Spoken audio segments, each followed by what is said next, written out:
The woman who walked into the Walt Disney Imagineering facility in Glendale on that Thursday morning in 1984 moved slowly. She wore a gray wig pinned back at the sides, a loose floral blouse, and a pair of thick-rimmed glasses that sat low on her nose. A canvas tote bag hung from one arm. She walked with a slight forward lean, the kind of posture that comes not from age but from the deliberate practice of it. The receptionist at the front desk looked up, smiled, and asked if she could help. The woman said she had an appointment with Mr. Katzenberg. The receptionist checked the list. There was no name that matched. She asked the woman to spell it. The woman gave a name, a first name only, no last name, and said it quietly, in a voice pitched just a little higher than natural, softened at the edges. The receptionist frowned at the list again. She was about to say there must have been some confusion when the door from the inner offices opened, and Jeffrey Katzenberg walked through it, mid-conversation with someone on his right. He glanced across the lobby. He stopped. For 2 full seconds, he looked at the woman in the floral blouse. Then something behind his eyes shifted. His face did not change. He was too practiced for that, but his step faltered for just a moment before he recovered and walked forward, hand extended, smiling. "So glad you could make it," he said. "Right on time." The receptionist watched them disappear through the door. As she looked at her list one more time, she would think about this moment for years, not because she understood it, but because she didn't. Wait, because the reason that woman was standing in a gray wig in the lobby of the most secretive, creative facility in the entertainment industry is not what you think.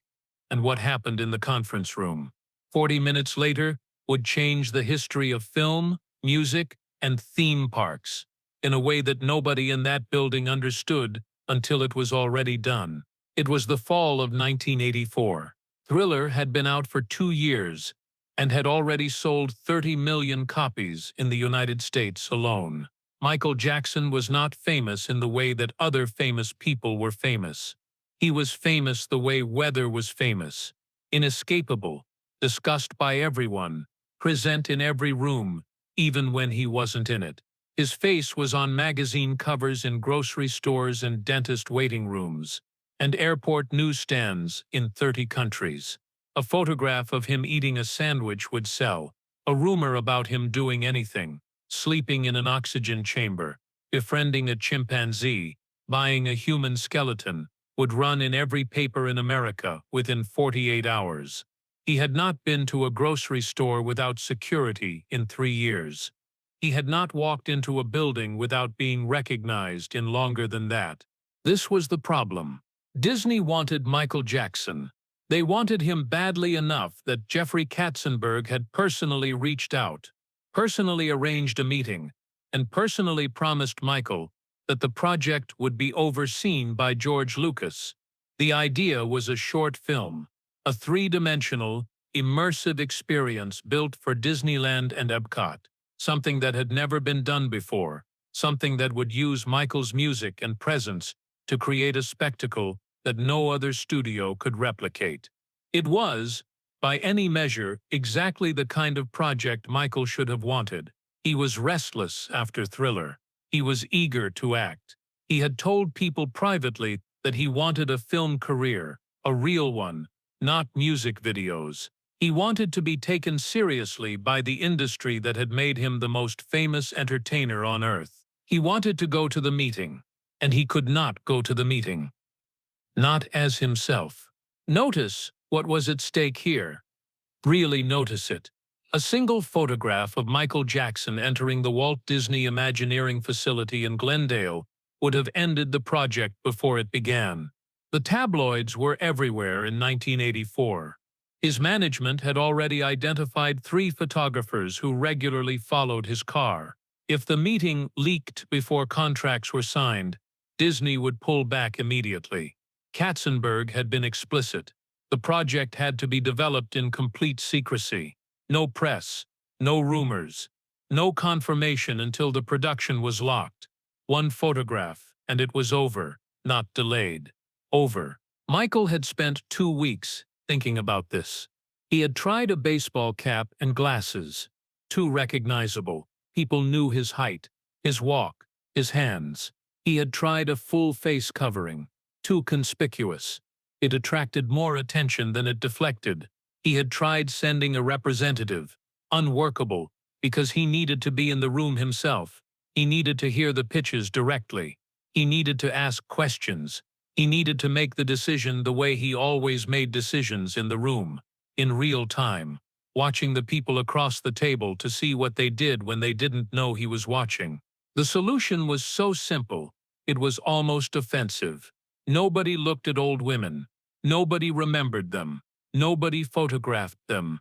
Outside corporate offices in Glendale, an old woman with a canvas tote bag was not a story. An old woman with a canvas tote bag was furniture.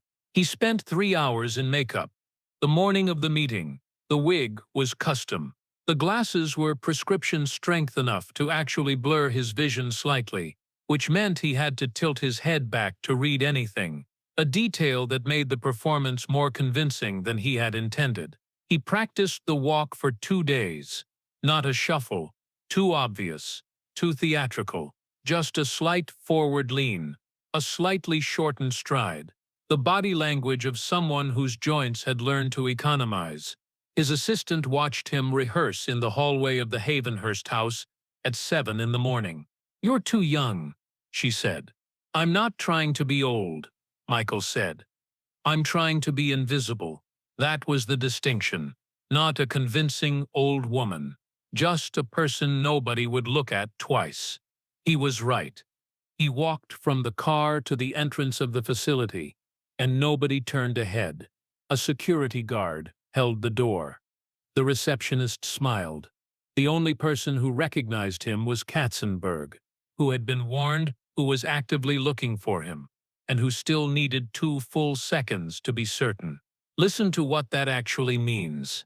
2 seconds for one of the most powerful men in Hollywood to recognize the most famous entertainer on earth, standing 10 feet away in a lobby under overhead fluorescent lighting. 2 seconds. The conference room was on the 2nd floor. 4 Imagineers were waiting. Katzenberg had briefed them that morning. They were presenting story concepts to a personal representative of the project's potential lead performer, someone with full authority to make a recommendation. They had signed confidentiality agreements the week before. They did not know who the performer was. They had 4 chairs, a whiteboard covered in sketches, and 45 minutes. His name was not used once. The 4 Imagineers presented 3 concepts. The first was a fantasy sequence, a magical forest, mythological creatures, a villain whose heart could be melted by music, standard, clean, safe.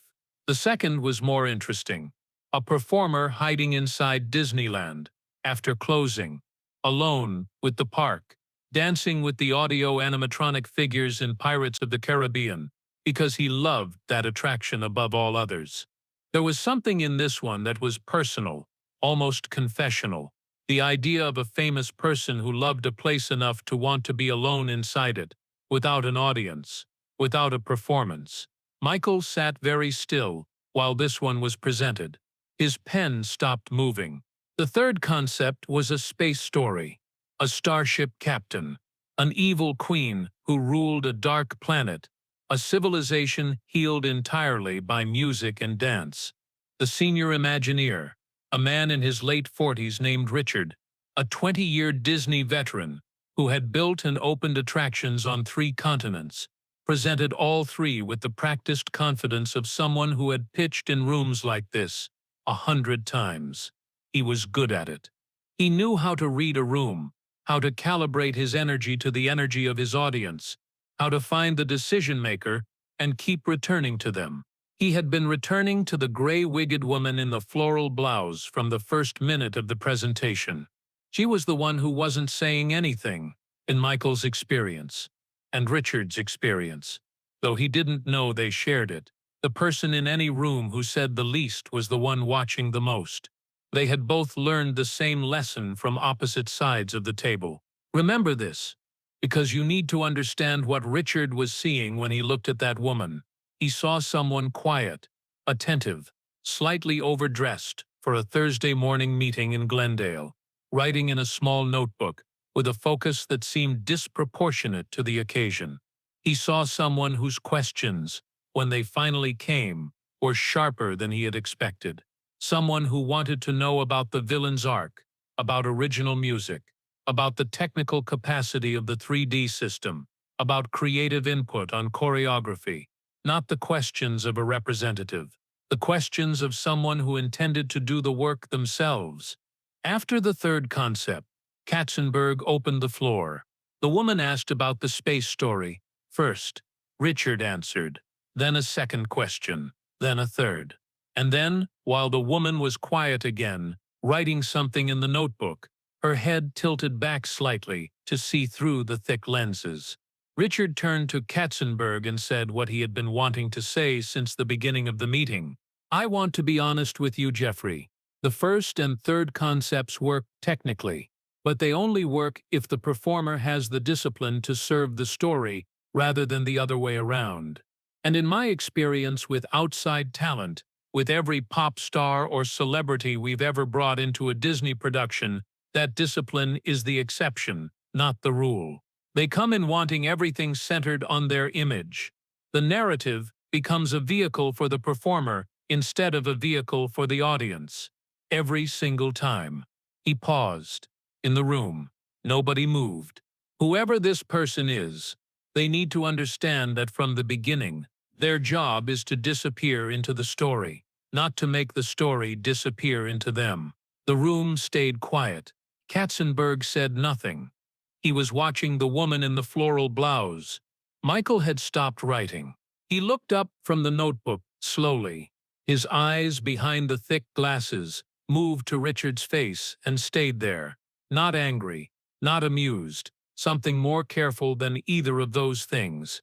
He was doing exactly what he had come to do, watching a person across a table say what they actually thought because they had no idea who they were saying it to. He had engineered this moment deliberately. The 2 weeks of planning, the 3 hours in makeup, the practiced walk, specifically so that the people in this room would speak without performing, without calculating, without managing him. And Richard, to his credit, had not flinched. He had held the woman's gaze and said, I don't mean that as a criticism. It's simply the reality of the business. Michael looked back down at the notebook. He wrote one more line. Then he closed it. I think the third concept, he said quietly. The space story. Katzenberg glanced at him. Michael gave no other signal. We'll be in touch, Katzenberg said to the room. The Imagineers gathered their materials. Richard was the last one to the door.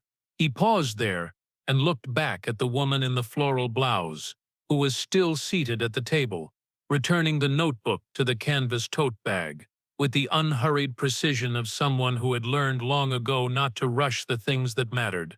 It was a pleasure, Richard said. The woman looked up. The eyes behind the thick glasses were quiet and direct, and gave nothing away. Thank you, she said. You were very clear. He left. The door closed. Katzenberg looked at Michael across the empty table. Michael took off the glasses and set them down. He rubbed his eyes with the heels of his hands. Then he looked at the whiteboard, the sketches still pinned to it, the starship, the captain in silhouette, the dark planet below. The space one, he said. That's the one. After what he said about pop stars, because of what he said, Michael looked at the sketch for a long moment. He thinks a performer will make it about themselves. I want to make it about the audience. That's always been the only thing I've wanted. He paused. He just doesn't know he was talking to me. Hold that sentence. Because what Richard did not know, what none of the 4 Imagineers in that room knew, was that the woman in the gray wig and the floral blouse, who had just sat quietly while he explained the limitations of pop stars, was Michael Jackson, the performer he had never met, and was already certain he understood. The concept he had just presented The one he had said required a performer with the discipline to disappear into the story would become Captain EO. It would be directed by Francis Ford Coppola, produced by George Lucas, and would cost $30 million to produce. 17 minutes of film, $1.76 million per minute. At the time of its release in September 1986, it was the most expensive film ever made on a per-minute basis. It would run at Disneyland, EPCOT, Tokyo Disneyland, and Disneyland Paris for 11 years. And it would be exactly what Richard had demanded, a story about healing a world through music, not about the performer, about the audience. Every frame of it. The woman in the gray wig stood up from the table. She picked up the canvas tote bag. She walked to the door with the slight forward lean, the shortened stride, the body language of someone whose joints had learned to economize. She pulled the door open and walked out into the hallway, where the fluorescent lights hummed at the same frequency as every other ordinary building in the world. She passed the Imagineers in the corridor. Richard was among them. He nodded at her, the way you nod at someone you have just met and will never think about again. She nodded back. She walked down the stairs and through the lobby. The receptionist looked up. "Have a good afternoon," the receptionist said. "Thank you," the woman said. "I will." She pushed through the door and out into the Glendale afternoon. The sun was warm. The street was ordinary. The car was where she had left it, parked at the far end of the lot. The driver reading a newspaper. He looked up when she approached. He had been with Michael long enough not to react to the gray wig or the floral blouse. He simply folded the newspaper, got out, and opened the door. Michael got in. He sat back and looked out the window at the Imagineering building. Plain, anonymous. Behind a plain gate indistinguishable from any other office building in the San Fernando Valley. Nothing about it suggested that inside, 4 men had just spent 45 minutes pitching ideas to a woman in a gray wig who had quietly decided the fate of what would become the most expensive per-minute film in history. "How'd it go?" the driver asked. "Good," Michael said. He was still looking at the building. "I think we have something." Notice what he didn't say. He didn't say, "It went well because they liked his ideas." He said it went well because he'd heard something true, something a person says when they don't know who they're talking to, which means they're not performing their answer. Richard's opinion was that pop stars were a problem to be managed, that they arrived with their image already decided and tried to make everything serve it. He had said this directly, without softening it, to a woman in a gray wig in a second-floor conference room, the truest version of the opinion he had. And Michael had listened. He had written it down. And he had chosen the project that Richard said required a performer with the discipline to disappear, because disappearing into the story was the only thing Michael had ever actually wanted to do. Every arrangement, every second of choreography, every creative argument since he was 9 years old, had been built on the same question: what does the audience need to feel, not what does the performer need to show? Richard thought pop stars were the obstacle between a good story and an audience. Michael had spent his entire career proving the opposite, that the performer could be invisible, present everywhere in the work, visible nowhere in the room. Richard had said exactly that, not knowing who he was talking to. Michael had heard it as the clearest statement of his own philosophy he had ever received from someone who thought they were criticizing him. The car turned onto the street. The building receded behind them. Michael looked out the window, at Glendale, going past, the strip malls, the intersections, the ordinary Thursday afternoon of a city, with no idea what had just happened in one of its unremarkable office buildings. Nobody had seen him. Nobody had recognized him. For 45 minutes, he had been exactly what he intended. The person nobody looked at twice, the invisible one, and he was the one who changed everything. If you want to tell me in the comments which of the 3 concepts you would have chosen, the forest, the empty Disneyland after closing, or the space story, I'd genuinely like to know. Those are the decisions that look simple until you're the one sitting in the room. If you enjoyed spending this time here, I'd be grateful if you'd consider subscribing. A simple like also helps more than you'd think.